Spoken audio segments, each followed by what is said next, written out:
शादी के बाद सेक्सुअल इंटीमेसी में प्रॉब्लम आ रही है।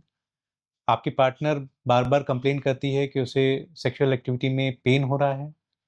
आप सेक्सुअल एक्टिविटी करते हैं लेकिन सीमन प्रॉपर्ली अंदर नहीं डिपॉज़िट हो पाता। आपको अभी भी बाथरूम में खड़े होकर यूरिन करने में दिक्कत आ रही है और जो आपकी यूरिन की स्ट्रीम है, वो या तो फैल के आ रही है या किसी और डायरेक्शन में जा रही है। तो ये आपके मेल पार्टनर में हाइपोस्पेडियस हो सकता है जो या तो प्रॉपर्ली ट्रीट नहीं हुआ है या बचपन में इसको ओवरलुक कर दिया गया है, उसको प्रॉपर्ली ट्रीट नहीं किया गया है।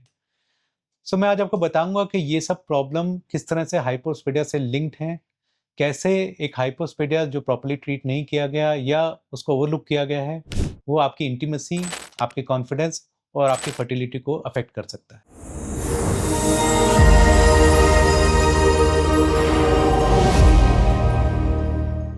नमस्कार, मैं डॉक्टर गौतम बांगा, रिकंस्ट्रक्टिव यूरोलॉजिस्ट, पिछले 15 साल से दिल्ली एनसीआर में कार्य कर रहा हूँ। एडल्ट हाइपोस्पेडियास काफ़ी तरीके से प्रेज़ेंट कर सकता है। इसमें जो यूरिन की ओपनिंग है, वो प्रॉपर जगह पे नहीं होती है।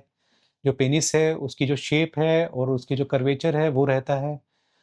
और जो आपके सीमन है, वो भी प्रॉपरली कई बार नहीं आ पाता, क्योंकि जो यूरिन ट्यूब जो बनाई गई है, वो या तो प्रॉपर नहीं होती है या वो टाइट होती है, जिसके कारण से सीमन जो है, वो प्रॉपरली बाहर नहीं आ पाता।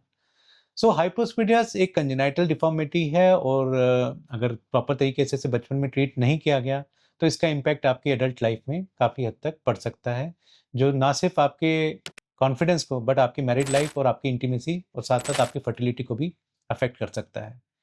अगर हाइपोस्पेडियस आपने जो हाइपोस्पेडियस है वो परसिस्ट करता है, उसके कारण से आप में पिनाइल पेनिस में कर्वेचर रह सकता है, आपकी जो सेक्सुअल एक्टिविटी है वो पेनफुल हो सकती है और जो प्रेगनेंसी है वो डिले हो सकती है या उसके लिए फिर आपको आईवीएफ या आईयूआई का सहारा लेना पड़ सकता है। अगर हाइपोस्पेडियस बचपन में रिपेयर नहीं हुआ है तो उसका एडल्ट में क्या-क्या इम्पैक्ट पड़ सकता है, आज हम डिटेल में उस बारे में बात करेंगे। उसका सबसे इम्पोर्टेंट जो एस्पेक्ट होता है वो आपकी सेक्सुअल फंक्शन और फर्टिलिटी पे पड़ता है।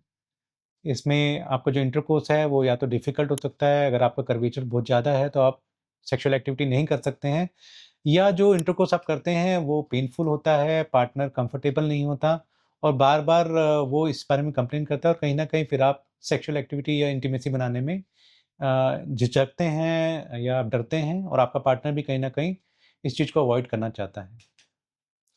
सेकंड जो इश्यू आ सकता है वो इजैकुलेशन का आ सकता है, क्योंकि जो ओपनिंग है वो नॉर्मल जगह नाव के नीचे होती है।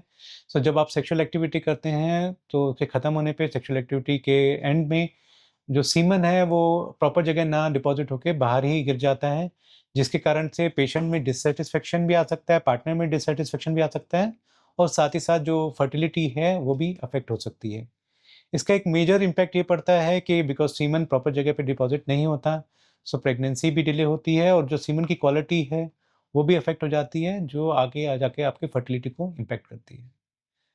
थर्ड जो मेजर प्रॉब्लम आती है, वो यूरिनेशन की आती है। अगर जो एडल्ट हाइपोस्पेडियास रहते हैं, उनमें सीवियर कैटेगरी के जो हाइपोस्पेडियास हैं, ओपनिंग जो पेनिस के बेस पे रहती है, उसके कारण से स्ट्रीम डाउनवर्ड रहती है, फैली हुई रहती है या ज काफ़ी लोगों को बैठ के यूरिन करना पड़ता है।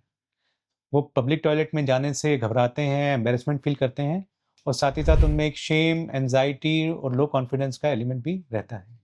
अगर आप एडोलेसेंट एज ग्रुप में हैं या एडल्ट एज ग्रुप में हैं और अब आप शादी के लिए प्लान कर रहे हैं, पर जब आप अपने सेक्सुअल ऑर्गन्स को देखते हैं तो आप नोटिस करते हैं कि जो यूरिन की जो टिप है, जो ओपनिंग है, वो नॉर्मल जगह पे नहीं है। जब आपका पेनिस में इरेक्शन आता है तो जो कर्वेचर है वो काफ़ी ज़्यादा सिग्निफिकेंट है, डाउनवर्ड है और जब आप सेक्सुअल एक्टिविटी अगर आपने ट्राई करी है तो पार्टनर में सैटिस्फैक्शन नहीं है या पार्टनर पेन की कंप्लेन करता है, तो ये एडल्ट हाइपोस्पेडियस के कारण हो सकता है और अगर आप में इसी कोई भी इश्यू हो रहा है, तो आप एक रिकंस्ट्रक्टिव यूरोलॉजिस्ट को संपर्क करें। आप एक सिंपल सर्जरी के द्वारा जो सिंगल स्टेज या मल्टीपल स्टेज सर्जरी के द्वारा जो आपका खोया हुआ कॉन्फिडेंस है, जो एक एंग्ज़ायटी है, जो आप में एक एम्बैरेसमेंट है, आप उसको ओवरकम कर सकते हैं और एक नॉर्मल कॉन्फिडेंट लाइफ़ जी सकते हैं। बट द गुड न्यूज़ ये है कि एडल्ट हाइपोस्पेडियस पूरी तरह से ट्रीटेबल है। इसका डायग्नोसिस बहुत ही सिंपल होता है, क्लिनिकल इवैल्यूएशन और कभी-कभी इमेजिंग और टेस्ट करने पड़ते हैं। इम्पॉर्टेंट है कि आपकी प्राइवेसी और कंफर्ट पूरी तरह से मेंटेन रखा जाता है, जो कंसल्टेशन होती है पूरी तरह डिस्क्रीट होती है और जो ट्रीटमेंट प्लान होता है वो आपकी एनाटॉमी और आपकी रिक्वायरमेंट के हिसाब से डिज़ाइन किया जाता है। अगर आपको कर्वेचर है तो कर्वेचर करेक्शन के बारे में आपको पूरी तरह से जानकारी दी जाती है ताकि जो आपका सेक्सुअल एक्टिविटी या आपका इंटरकोर्स है वो पेनलेस और फंक्शनल हो। यूरेथ्रोप्लास्टी के बारे में आपको इन्फॉर्मेशन दी जाती है जिसमें जो आपकी यूरिन की टिप है अगर वो प्रॉपर जगह पे नहीं है तो उसे प्रॉपर जगह पे लाया जाता है ताकि आप नॉर्मल तरीके से यूरिन कर सकें और जो सीमन है वो प्रॉपर जगह से डिस्चार्ज हो और प्रॉपर जगह पे डिपॉजिट हो।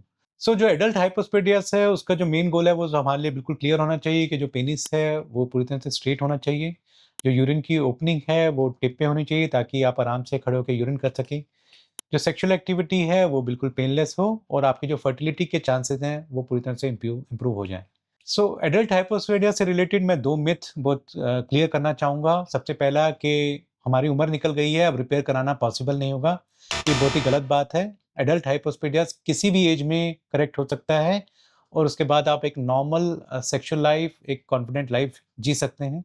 हमारे यहाँ हर पेशेंट की एज और उसकी जो डिफ़ॉर्मिटी है उसके हिसाब से ट्रीटमेंट डिज़ाइन किया जाता है और जो सक्सेस रेट है वो काफ़ी ज़्यादा अच्छी रेट में है और पेशेंट एक नॉर्मल लाइफ जी सकते हैं।